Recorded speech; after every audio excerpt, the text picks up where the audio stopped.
Oi, gente! Esse é o Zupcast, o podcast que traz para vocês os bastidores, opiniões e novidades feitos por Zupers que amam tecnologia e inovação. Meu nome é Sara Aline, do time de diversidade, e hoje eu vim falar sobre autismo em parceria com o podcast Introvertendo, um dos principais podcasts sobre autismo no Brasil. Então solta a vinheta e bora começar!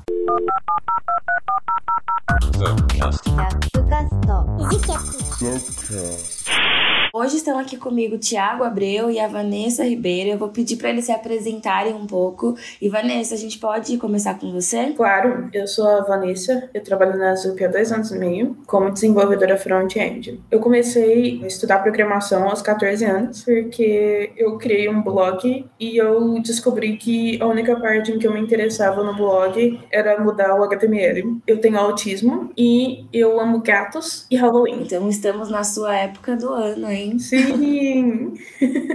Obrigada, Vanessa. E Thiago, um prazer também estar aqui com você. Conta um pouquinho sobre você. Olá, Sara. Olá, Vanessa. Obrigado pelo convite de vocês. É um prazer falar aqui um pouco sobre trabalhos e outras questões. Meu nome é Thiago Abreu, eu sou jornalista de formação, faço mestrado em comunicação pela Universidade Federal de Goiás, estudo autismo e também outras questões relacionadas à neurodiversidade. Tem um podcast sobre autismo chamado Introvertendo, que começou em 2018, que foi e é o primeiro podcast feito por autistas do Brasil. Eu tenho diagnóstico de autismo desde 2015 e já estou aí nessa seara da comunidade do autismo há muitos anos, também falando sobre autismo, produzindo sobre autismo, palestrando, e tem um outro podcast também, que é o Espectros, que é feito em parceria com a revista Autismo, que a gente investiga um pouco da história do autismo no Brasil. Enfim, trabalho com muita coisa, também gosto muito de música, tenho uma atividade no jornalismo cultural, e se eu puder fazer um resumo, é isso.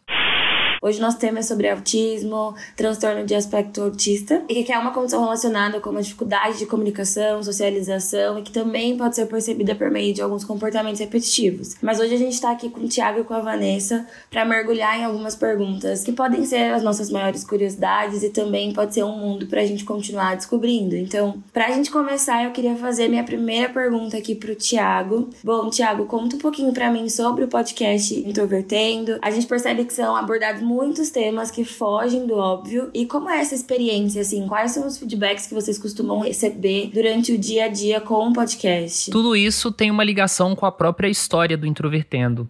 Quando o Introvertendo surgiu lá em 2018, não existia podcasts sobre autismo feito por autistas. Na verdade, o que se tinha de relatos em primeira pessoa de autistas eram produções individuais. Então existiam blogs, existiam canais no YouTube, mas geralmente feitos por uma única pessoa. E aí, em 2016, na Universidade Federal de Goiás, quando eu fazia a graduação em jornalismo, eu conheci várias pessoas no espectro do autismo e eu ficava muito curioso de entender como é que era essa interação coletiva entre autistas. Tinha um grupo terapêutico na universidade só de autistas adultos e eu via que as conversas e os diálogos que eram feitos lá não eram muito visíveis em outros lugares, comparando com o que eu via de autistas falando sobre autismo.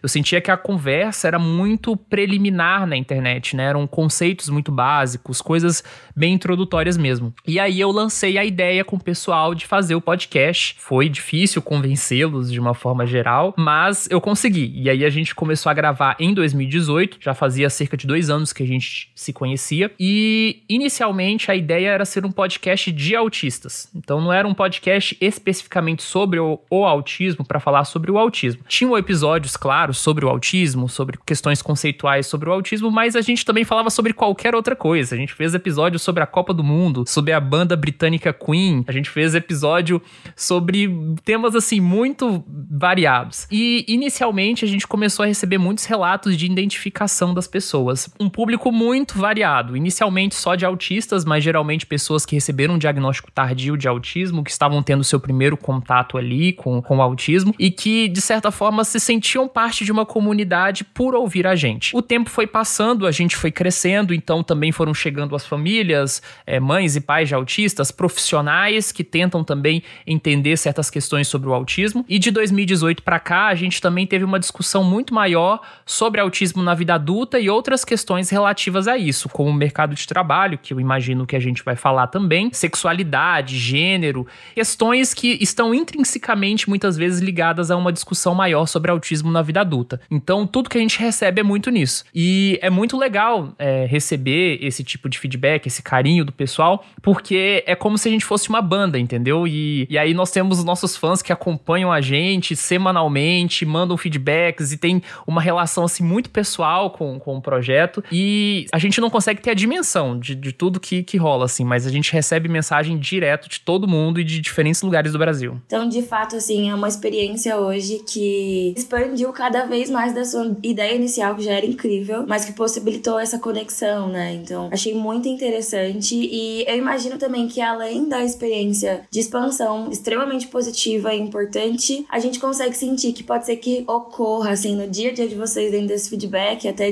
da comunidade que se associou a vocês, alguns mitos que a gente acaba ouvindo sobre pessoas neurodivergentes. E eu queria muito saber o que a gente precisa fazer para derrubar esse estereótipo, assim. O que vocês encontram no dia a dia de ferramenta, até nas trocas dentro do Introvertendo com o público, mas enfim, de forma geral no dia a dia, que a gente consiga derrubar alguns mitos de estereótipos sobre. O autismo acaba sendo um tópico bem grande quando a gente fala muito sobre neurodiversidade, porque a discussão sobre neurodiversidade nasceu no âmbito do ativismo do autismo, de uma forma geral, né? E uma das coisas pelas quais a neurodiversidade começou a ganhar forma foi exatamente pela questão do diagnóstico tardio do autismo. E o autismo é um diagnóstico muito associado à infância. Então, as pessoas que geralmente procuram a gente, que acompanham a gente, né, e que têm esse histórico do diagnóstico tardio, são pessoas que, no geral, foram muito machucadas ou que passaram por processos muito desgastantes até realmente ter a sua descoberta relacionada ao autismo. Então, existe, por exemplo, vários estereótipos como, você não tem cara de autista, mas você viveu a sua vida inteira sem esse diagnóstico, por que isso vai fazer diferença? Isso é mais um rótulo. Então tem muitas dessas questões porque as pessoas realmente nunca conviveram com essa pessoa por mais, sei lá, de 2 dias para realmente identificar o autismo que está ali submerso ali, né, numa certa conversa introdutória. Você não conhece ninguém conversando com ela apenas 2 minutos, 3 minutos. Então, realmente, as pessoas ainda têm uma dificuldade nesse sentido. Eu penso que, para a gente quebrar os estereótipos, a gente precisa de uma transformação social em várias frentes. No ponto de vista da informação, por exemplo, eu vejo que nós, jornalistas, e aí me incluindo, nós temos um papel de desmistificar o autismo além da infância, de realmente mostrar o quanto que o autismo está dissolvido na nossa sociedade, o quanto que o autismo está presente. Nós também temos um desafio do ponto de vista social que diz respeito, por exemplo, ao Brasil ser um país muito desigual, em que a gente tem contatos muito pequenos, assim, né, dentro de bolhas, e muitas vezes as pessoas sequer têm contatos com pessoas com deficiência dentro do seu dia a dia, então acaba sendo desafiador elas entenderem o que é o autismo, porque elas nunca tiveram contato nesse sentido. E a gente também tem um desafio do ponto de vista de pesquisa, de ciência, né? De alguns anos para cá, principalmente dos últimos 20 anos para cá, a gente tem falado mais sobre autismo em várias frentes e expandindo um pouco sobre essa discussão, né? Por exemplo, autismo em mulheres, que era um debate que começou a se solidificar um pouco mais de 2011 para cá. Então, é uma realidade muito recente e a gente tem muitos passos ainda para conseguir, de fato, quebrar esses estereótipos e fazer com que as pessoas tenham mais acessos a direitos, né? Porque eu acho que esse é o cenário ideal que a gente deseja. Hoje em dia, nas redes sociais, você vai até ver memes, piadas, tipo, menina excluída que tinha... E aí eles vão citar algumas características que são, tipo, próprias. Eu já recebi o diagnóstico tardio de autismo, que foi meu caso, sabe? Você tem várias pessoas que passam muito tempo achando que elas têm algo errado ou que elas só têm interesses que divergem demais, quando na verdade elas são só pessoas autistas, um âmbito de pessoas que são condicionadas a tratar mal aquela pessoa por ser diferente demais ou por ser, na concepção deles, vergonhosa, ainda mais com adolescentes. Você vai ver muito esse tipo de coisa, porque tem, depois que a pessoa não é mais uma criança, você tem muita informação sobre autismo na infância mesmo. Se é um autismo e é uma criança e é isso aqui. E aí depois ninguém fala sobre... Aliás, hoje em dia falam, mas isso é muito recente. Ninguém falava, por exemplo, quando eu tinha, sei lá, 12 anos, sobre autismo e puberdade. E, tipo, as coisas começam a mudar e você começa a ter conflitos sensoriais com aquilo e você tá passando por um processo que, tipo, todo mundo tá passando, só que para você é muito pior, porque você tem uma forma diferente de processar aquilo e ninguém tá te ajudando e ninguém tá conversando com você sobre formas de adaptar aquilo. Então, tá, tipo, sendo péssimo, sabe? Esse mesmo processo, você pode falar sobre muita coisa, sobre a mudança de, tipo, ensino fundamental para ensino médio e como é diferente e como você vai ter experiências diferentes se você mudar de escola, o sensorial da escola muda para a faculdade também, como as pessoas são diferentes e como existe uma diversidade de atividades e conceitos e coisas desse tipo, e ninguém te prepara para isso de um ponto de vista mais de autismo ou de neurodivergência em geral, porque aquelas pessoas são condicionadas a fazer as coisas funcionarem para pessoas neurotípicas. Então, você vai ter consequências ali que, tipo, talvez pareçam pequenas, mas a longo prazo, eu, por exemplo, porque as pessoas não estavam exatamente prontas para receber esse tipo de coisa, na faculdade eu comecei a ter ataques de pânico, tipo, eu tinha alguns com pouca frequência, justamente por causa desses mesmos problemas no ensino médio, mas na faculdade virou um negócio, tipo, bissemanal, sabe? Tipo, 2 vezes por semana eu tinha, tipo, ataque de pânico no meio da aula, porque eu não aguentava mais, porque às vezes as luzes eram estranhas, às vezes um dos professores fazia um barulho, às vezes eles colocavam uma pressão muito forte para um negócio que eles achavam que ia ser, tipo, um estímulo, e talvez fosse um estímulo para os alunos neurotípicos, mas para mim acabava sendo pressão desnecessária que acarretava esse tipo de coisa. Então, falando mais no geral, esse é o impacto desses estereótipos. Muito obrigada, assim, pela resposta. Eu acho que essa desmistificação é um dos maiores desafios que a gente encontra até dentro do ambiente de trabalho, assim. E aí eu queria muito te ouvir, Vanessa, quando a gente fala sobre estereótipos e ambientes de trabalho e tecnologia. Queria muito ouvir até sobre você, quanto mulher, assim, dentro desse ambiente. Conta um pouco pra gente de como é essa influência dos estereótipos no dia a dia de trabalho, de quem trabalha com tecnologia. Falando no âmbito de tecnologia, a gente tá abrindo uma caixa recheada de possibilidades, dizendo assim, porque na mídia, quando a gente fala de autistas no âmbito de tecnologia, você está falando, tipo, normalmente de homens extremamente reservados e eles são extremamente geniais. E, eu tenho 10 anos e eu estou hackeando a NASA. Esse tipo de coisa, sabe? E a realidade é muito mais monótona. É muito mais sobre você percorrer algo similar a outras pessoas, mas encontrar dificuldades e obstáculos que outras pessoas não acharam. Obviamente, existem pessoas que têm uns interesses, tipo, hiperfocos e começam a mexer com tecnologia, tipo, lidar com tecnologia muito mais cedo, etc. E eu sempre me interessei bastante por, mas em contrapartida existem consequências que as pessoas não falam muito sobre, tipo, às vezes existem explicações de conceitos ou conceitos em si que você vai ter problemas pegando mesmo porque eles são explicados de uma forma muito difícil de entender, tipo, pouco literal, sabe? Existem conceitos, nomenclaturas em tecnologia que elas não são muito literais. Na minha experiência, essa é uma dificuldade. Você tem que ir por associação e tentar montar isso lá sozinho, mas nos artigos e nas coisas que você vai achar por aqui, muitas vezes eles não são muito amigáveis. E falando um pouco fora de autismo e mais referente à neurodiversidade, às vezes você tem uns prazos arbitrários que podem ser pouco amigáveis para quem sofre com ansiedade, e às vezes esses artigos de tecnologia, eles não são umas leituras muito excelentes para quem tem TDAH, então você precisa ir remexendo para achar algum que apresente o conceito exato que você quer, com uma linguagem que não seja extremamente maçante, digamos assim. Para mim, esse é o impacto desses estereótipos. Já os estereótipos, são muitas vezes referentes a, tipo, eles esperam um gênio extremamente reservado que não fala com ninguém e resolve todos os seus problemas. Ele é a solução. Ele, obviamente, é um homem. E quando eles recebem algo diferente, às vezes pode ser um pouco difícil de lidar, sabe? Tipo, você tem que quebrar todos esses estereótipos. Isso é um trabalho que muitas vezes pessoas neurotípicas não têm que passar por. Mas esse ter que contar para as pessoas, eu não era o que você esperava.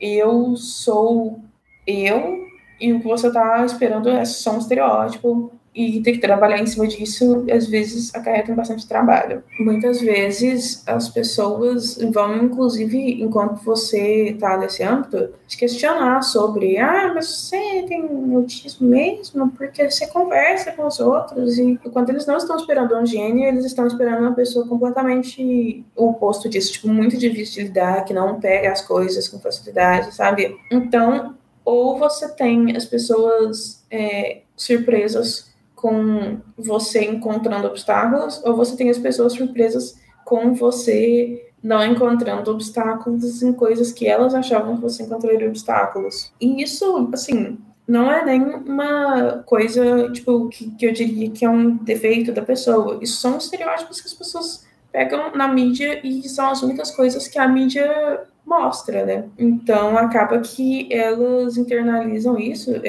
as pessoas, e carregam isso por, tipo, anos, até que alguém diga o contrário. Aqui na ZUP a gente já produziu um conteúdo, um artigo, que inclusive a Vanessa, ela é a autora que está aqui com a gente, sobre como integrar uma pessoa autista no time. E aí eu queria ouvir um pouquinho de você, Thiago. Você acredita que quais são as principais ações para a gente inserir uma pessoa neurodivergente em qualquer ambiente, mas principalmente no ambiente de trabalho? Pensando no ambiente de trabalho, eu imagino que o primeiro desafio é as pessoas entenderem que pessoas neurodivergentes existem. Porque, como eu falei um pouco mais cedo, a gente vive numa sociedade profundamente desigual. E eu realmente não acredito que as pessoas neguem a existência da desigualdade no Brasil. Mas eu acho que as pessoas não conseguem perceber a dimensão de quão profunda é essa desigualdade. E é claro, todas essas contradições que a gente convive em sociedade acabam se refletindo no ambiente de trabalho. Então, uma empresa que inicialmente não consegue admitir isso, ou não consegue sequer ter a intencionalidade, né, de realmente integrar, e eu não falo só na questão da deficiência ou das neurodivergências, mas falando das diferenças de uma forma geral, é uma empresa que está fadada a realmente observar a seguinte perspectiva: olha, a gente aceita todo mundo, mas na verdade só vai ter acesso àquele ambiente de trabalho quem realmente cumpre um padrão comum de sociedade, e isso acaba sendo bastante problemático. Tanto é que nos últimos anos a gente tem discutido um pouco mais, por exemplo, sobre a questão racial no Brasil, né, sobre o quanto que as pessoas negras têm uma maior dificuldade de acessar o mercado de trabalho, principalmente pensando aí em cargos de liderança e às vezes com salário significativamente menor do que as pessoas brancas. E no caso das neurodivergências, a gente também está nesse ponto muito introdutório. Então acho que o primeiro passo é realmente admitir a existência e de querer entender isso de uma forma mais sistemática. A partir disso, né, a partir das primeiras contratações de pessoas com deficiência, colher feedbacks constantemente e, claro, com certeza trazer essas pessoas para o ponto da decisão, né? Não é uma perspectiva do tipo, mas nós estamos fazendo isso por você. Tem que chamar a pessoa com deficiência para pensar junto o que ela precisa, né? O que ela realmente considera que seja bom, que seja importante. E eu acho que, para além disso, a gente precisa partir do pressuposto, e aí focando principalmente no autismo, que cada pessoa no espectro do autismo é uma. Então existem características no autismo que elas, manifestadas, né, nas pessoas, podem soar contraditórias. Tem autistas que reagem de forma hipo aos estímulos do ambiente, e tem outras que reagem de forma hiper. Traduzindo isso assim de uma forma mais clara, o que isso significa? Tem autistas, por exemplo, que têm uma dificuldade muito grande com o calor, com o clima mais quente. Tem outros autistas que já reagem de uma forma indiferente a isso e tendem, por exemplo, a preferir o frio. Em relação a sons, por exemplo, existe já uma ideia agora disseminada de que autistas são sensíveis aos estímulos sonoros e que precisam de abafadores. Isso não necessariamente é uma verdade. Tem autistas, por exemplo, que têm uma hiporreatividade a esses estímulos sonoros do ambiente. Então, tensionar essas características do autismo, né, essas alterações que ocorrem de forma diferente entre as pessoas, elas só podem ser realmente entendidas pelas pessoas quando a gente olha cada pessoa na sua individualidade. Às vezes uma pessoa autista dentro daquele ambiente corporativo dá super certo e outra não dá muito certo porque cada pessoa é de uma forma. Então a gente precisa realmente ter esse olhar mais individualizado para as particularidades de cada pessoa. Eu acho que esse é o primeiro passo. E aí tem um segundo momento que está dentro de todo esse processo, que é realmente conhecer mais o autismo, entender mais sobre o autismo. Hoje em dia nós já temos aí algumas iniciativas no âmbito do trabalho já de empresas e pessoas que têm um conhecimento maior sobre o autismo e que podem prestar, às vezes, um conhecimento de consultoria, de referencial teórico, principalmente para isso. E eu acho que as pessoas não devem ter medo de aprender e também não ter medo de tentar, né? De realmente entrar nessa seara e ir fazendo as ações, que é um processo realmente longo. Perfeito. E eu adoro a fala do processo que você traz quando a gente fala do posicionamento das empresas hoje, de entender, eu até brinco às vezes, do processo de responsabilidade, mas na verdade de uma responsabilização, né? Que quando a empresa compromete, de fato, a lidar com ambientes que, enfim, recebam e integram pessoas em todas as suas pluralidades, assumir essa questão do erro e da tentativa é trabalhar para alinhar esse discurso sobre incluir, inclusão, que de fato as empresas têm tentado se aproximar, mas às vezes de uma maneira em que precisa um pouco mais de responsabilização, de readaptar os seus processos mais padrões, né? Então, eu achei muito legal esse tom que você traz de informação e responsabilização da empresa para que, de fato, quando a gente fala sobre integrar uma pessoa autista no time, essas suas pluralidades, a gente consegue entender a importância delas estarem aqui contribuindo para que seja uma rotina plural, né, de trabalho. Bom, uma das características, para além de muitas outras, e com certeza a diferenciação entre elas, a gente sabe que a do autismo é uma necessidade de uma rotina. Então, quando a gente fala de trabalho, né, como é uma adaptação de rotina de trabalho no dia a dia? Queria ouvir um pouquinho de você, Vanessa. Eu vou te falar que isso é um tema muito interessante. Eu tenho TDAH também. E quem tem autismo precisa de rotina. Quem tem TDAH tem dificuldades com rotinas. Então, eu vivo no constante esforço de tentar manter uma rotina e, ao mesmo tempo, tem uma parte de mim que quer avacalhar com a rotina. Uma das coisas que mais me ajudaram é ter digamos assim, um planner do passado, onde diariamente eu escrevo por hora o que eu fiz a cada hora de trabalho. Isso me ajuda muito, porque eu não preciso escrever o que eu vou fazer, porque eu sei que se eu escrever eu não vou seguir, mas eu ainda tenho um acompanhamento da minha rotina e tenho essa meio que manutenção da minha rotina, em que, tipo, eu olho para as coisas que eu fiz nas horas que já passaram e eu penso, o que eu vou fazer num escopo um pouco mais leve. Isso pode parecer pouquíssimo relacionado, mas algo que me ajudou bastante com o meu dia a dia de trabalho foi um plano alimentar, acompanhamento com uma nutricionista. Isso garantiu que eu soubesse as coisas que eu ia comer e planejasse mais ou menos as pausas que eu faço para, tipo, lanche, café da manhã, almoço, jantar. Isso tirou uma preocupação muito grande minha e, ao mesmo tempo, garantiu com que eu não entrasse num hiperfoco grande e, tipo, só negligenciasse minha própria alimentação. Muitas vezes essa pausa, comer algo e voltar, nisso às vezes você está tão focado num problema que você não consegue achar a solução. Com essa pequena pausa você consegue achar a solução, tipo, você esclarece muito a mente. E ao mesmo tempo é uma rotina. Só o fato dessa rotina existir já é uma ajuda muito grande. Fora isso, eu converso muito com o meu time sobre, galera, vamos não mudar reuniões de última hora. Eu já tive alguns problemas com alguns times que a liderança mudava muito as reuniões de última hora. E aí eu sentei e conversei e eu falei como isso podia me afetar. Às vezes, eu tenho problemas, dependendo de onde eu vou e o que eu vou fazer, se houver uma alteração com menos de 3 dias, isso já é o suficiente para me deixar um pouco desconfortável. E isso de manter os horários e estar lá, semanalmente eu tenho essa reunião na quinta e essa na quarta, e elas continuam lá, e isso é importante também. Percebemos também que a internet ajudou muitas pessoas a terem acesso à informação. Então, Thiago, queria saber qual é o primeiro passo para entender melhor sobre o tema. Certo. Essa é uma pergunta bastante desafiadora, porque o autismo é um diagnóstico muito amplo. E quando eu falo amplo, não falo não só em relação às características do autismo em si, mas sobre a forma como cada pessoa tem o contato inicial com o autismo. Não posso achar que uma pessoa que, por exemplo, vai ter um contato tardio com o autismo depois dos 20 anos, está em busca das mesmas informações que uma família, por exemplo, que tem uma criança de menos de 1 ano de idade, que está com características no desenvolvimento, né, entre aspas, atrasadas, vai realmente ser informadas da mesma forma, do mesmo jeito.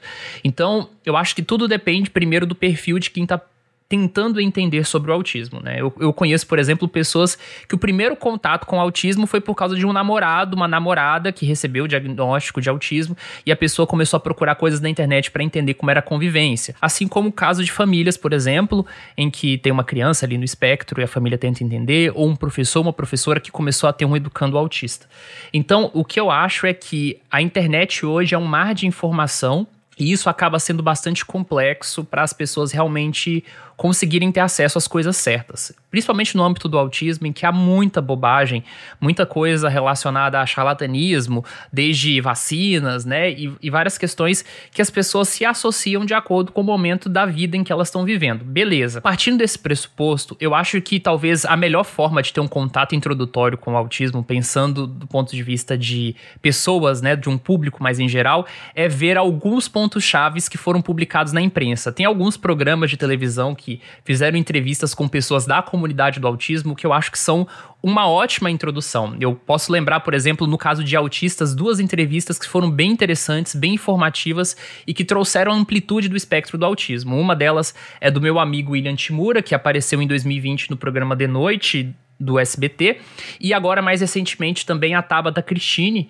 que apareceu no programa Provoca da TV Cultura, por exemplo, que eu acho que são boas introduções para isso. E aí, a partir dessas entrevistas, as pessoas começam a ter contatos com perfis nas redes sociais, no Instagram, no Twitter, no TikTok, e começam a ter esse maior contato com o autismo. A gente também tem imprensa especializada sobre autismo, como a revista Autismo, por exemplo, que publica notícias, reportagens e uma revista em formato físico para todo o Brasil, e eu acho que são formas muito legais.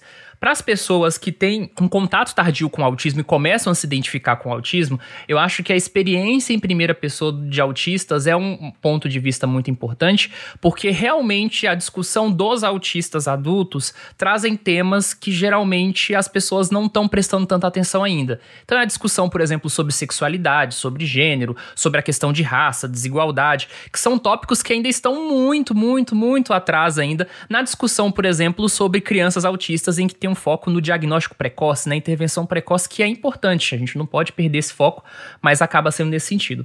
Então, se eu pudesse recomendar, eu acho que é isso.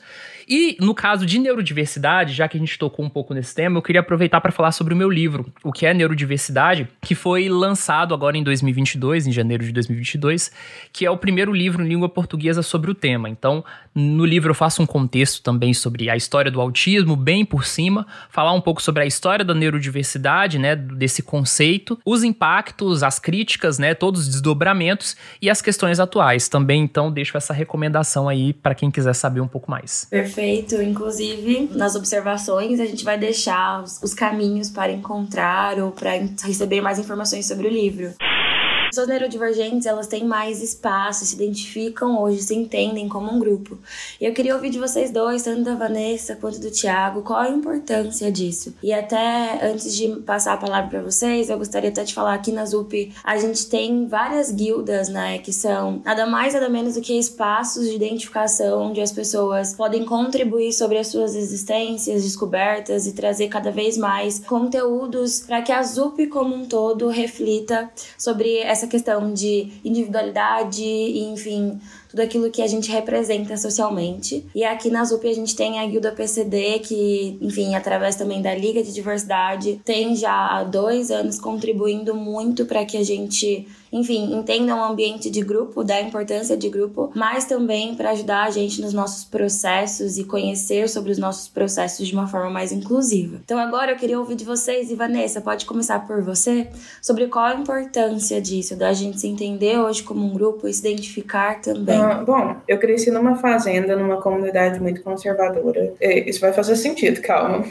E eu tinha muitos problemas socializando com as crianças da minha escola. Isso sempre pesou muito para mim, porque eu sentia que eu ia para a escola e lá eu tinha que me esforçar, e mesmo com muito esforço eu não conseguia entender e ser parte daqueles grupos. Mas todo dia quando eu chegava em casa, eu tinha meu pai, que também tem autismo, e ele ia ouvir tudo sobre os meus interesses, e ele ia falando dos interesses deles, e a gente ia fazer, tipo, artesanato, e assistir Doctor Who, e isso é muito importante. Você conseguir falar para outra pessoa dessas coisas que você está passando por, e saber que ela entende perfeitamente, e ela te fala essas coisas, e você sente que você não está sozinha, isso é muito importante. Mas não só por isso, mas também porque, às vezes, você pode ensinar algo para ela e ela pode ensinar algo para você. Eu lembro do meu pai me ensinando como ele prestava atenção nas aulas de história, mesmo quando ele não ligava porque estava acontecendo. Eu lembro perfeitamente dele até hoje dizendo que, em vez dele só ouvir as informações, ele começava a fazer um filme na cabeça dele, porque era assim que ele conseguia associar o que estava acontecendo ali. E isso foi algo que eu carreguei para a vida inteira. Isso era uma técnica dele que ele me passou. E hoje em dia, nesses âmbitos de pessoas com neurodivergências, você vê essas pessoas se ensinando coisas que ajudaram elas. Às vezes eu te falo desse meu diário de forma extremamente torta e isso te ajuda. Às vezes você me fala sobre algo que você achou e que faz a diferença para você, e isso te ajuda. Além do que é muito difícil lutar por mudança sistêmica sozinho. Ninguém faz isso. Mas em comunidade, tudo é possível. Ótimo. Em comunidade, tudo é possível. Exatamente. Muito obrigada, Vanessa, pela contribuição. E eu queria ouvir de você, Thiago. Qual é a importância? O que você encontra sobre isso? Como o autismo é uma deficiência diretamente ligada à questão da interação social, eu acho que o principal impacto, né, dessa coletividade é o senso de pertencimento. Porque se a pessoa não consegue se enxergar nas outras pessoas, né, compartilhar esses gostos, esses interesses, como a própria Vanessa disse, isso acaba criando um isolamento muito grande. E hoje na internet a gente tem a possibilidade de se aproximar de pessoas, né, e desconsiderando o espaço físico de acordo com os interesses. Então as pessoas se unem de acordo com os tópicos, de acordo com aquilo que elas mais se engajam, e isso pode ser uma fonte boa de socialização e também de maior desenvolvimento. Então existe também esse ponto bastante positivo, assim, de uma forma geral. E aí tem um outro ponto, né, do ponto de vista do autismo, que realmente essa coletividade de autistas fazem a gente avançar em termos de alguns temas, de algumas pautas, e isso é benéfico para toda a sociedade. Se a gente pensa, né, que toda pessoa no espectro do autismo vai crescer, vai se tornar um adulto, vai envelhecer, essa primeira geração que tem falado sobre autismo, especificamente aqui no Brasil, né, dos anos 2010 para cá, tem uma missão na mão, que é de realmente pavimentar um caminho para as próximas gerações. Eu acho que isso é uma grande responsabilidade, isso é um papel muito importante que tem que ser desenvolvido, e eu acho que episódios como esse aqui que a gente está discutindo, principalmente do ponto de vista do trabalho também, acabam deixando essa contribuição para frente.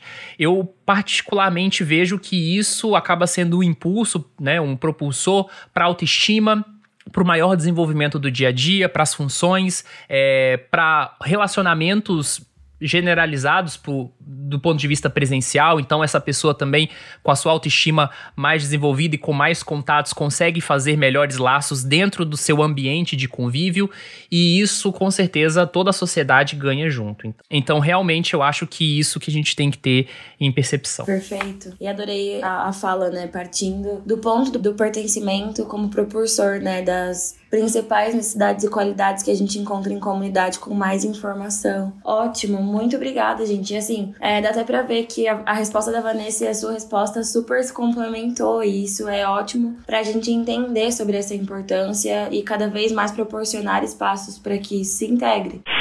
E agora, assim, a gente chegou nos nossos minutos finais de um papo extremamente importante, extremamente necessário. Mas eu queria muito saber se vocês têm, assim, alguma consideração final para fechar esse assunto com chave de ouro. Algo que vocês gostariam de deixar aqui na nossa despedida do podcast. E, Vanessa, a gente pode começar por você, se você quiser contribuir. Pessoas PCD da ZUP, entrem e participem da ZUPCD, porque ali a gente está criando e nutrindo esse espaço de pertencimento, nem que seja numa escala bem menor, mas a gente está tentando criar algo ali com esse propósito. E, segundo, pesquisem sobre autismo, procurem fontes confiáveis, leiam materiais feitos por pessoas autistas. O próprio podcast do Thiago, ótimo recurso. E não se apeguem a estereótipos disseminados por mídias, tipo filmes, séries. Porque isso é fantasia, e na fantasia existe até dragão e, sei lá, elfo. E você, Thiago? Queria deixar a recomendação, então, do próprio Introvertendo. A gente está fazendo alguns conteúdos. A gente já fez, na verdade, ao longo dos anos, e a gente continua fazendo de tempos em tempos discussões sobre mercado de trabalho, sobre empregabilidade. E a gente também discute outros temas relativos ao autismo, né? Questões mais sociais, questões até técnicas sobre o autismo. Nós temos um repertório ali de mais de 220 episódios, então assunto é o que não falta. Inclusive, a gente fez esse ano, e eu queria principalmente focar nisso, que a gente tem uma série sobre autistas e regiões do Brasil. Então a gente aborda até as regionalidades, as questões culturais de cada região do país relacionadas ao autismo. E eu também tenho uma atividade fora do podcast, do ambiente da pesquisa, principalmente tentando entender essas intersecções entre autismo e as questões de mídia. E as pessoas, para saberem o que eu tô fazendo, o que eu tô produzindo, eu tenho um Twitter, é só procurar por O Thiago Abreu, meu nome não tem H, né, é Thiago TI. E no Instagram é O Thiago Abreu também, mas com um underline no final. Então, pessoas podem dar uma acompanhada. Eu tô meio sumido ultimamente, que eu tô na reta final do mestrado, mas em breve eu volto com força total. Então é isso, muito obrigado pelo convite. Obrigada, Thiago, e assim, boa sorte na reta final do mestrado. Mas eu gostaria também até de evidenciar que tem um episódio do Introvertendo com a ZUP, é o episódio 226, Estereótipo Autista na Tecnologia. A gente vai deixar o link aqui na descrição, assim como todas as referências de contato e tudo que foi referenciado aqui durante a nossa fala. Bom, gente, valeu pela participação em mais um episódio do nosso Zupcast. Foi muito bom bater esse papo com o Thiago, com a Vanessa e nos encontrarmos com vocês aqui no futuro, né? Tô falando como se fosse lá na frente. Lembrando que pra quem quiser conhecer mais sobre quem participou aqui desse episódio, todas as redes sociais vão estar na nossa descrição, na descrição desse podcast, assim como todas as referências citadas. Então, não se esqueçam de seguir o nosso podcast, seguir o nosso Zupcast nas plataformas de áudio, no YouTube, para acompanhar os próximos episódios e também nas nossas redes sociais para acompanhar cada vez mais um pouquinho sobre a ZUP. Então, valeu, pessoal. Até a próxima. Muito obrigada.